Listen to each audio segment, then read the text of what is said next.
జయ శ్రీమన్నారాయణ. శ్రీమద్భగవద్గీత 18వ అధ్యాయం మోక్ష సన్యాస యోగము.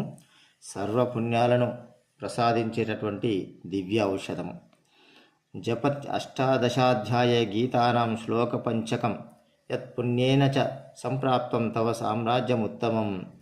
పూర్వము ఇంద్రుని వద్దకు ఒక పురుషుణ్ణి విష్ణుదేవతలు తీసుకొని రాగా అతని తేజమునకు అచ్చెరు పొంది ఇతనికిట్టి ఉన్నత దశ ఎట్లు కలిగినదని మహావిష్ణువుని ప్రశ్నింపగా అప్పుడు శ్రీహరి ఈ తేజస్సంపన్నుడు నిత్యము గీత 18వ అధ్యాయమునందలి 5 శ్లోకములు శ్రద్ధాభక్తులతో పఠించుచున్నాడని చెప్పాను. శ్రీహరి పలుకులు విన్న ఇంద్రుడు విప్రవేశధారి అయి గోదావరి తీరమునకు పోయి ఒక బ్రాహ్మణుని ద్వారా గీత 18వ అధ్యాయమును నేర్చి మోక్షమును పొందెను. ఈ ప్రకారంగా గీతాధ్యాయ మహత్యము పూర్వం శ్రీహరి లక్ష్మీదేవికి వినిపించగా శివుడు విని భవానికి ఉపదేశించెను.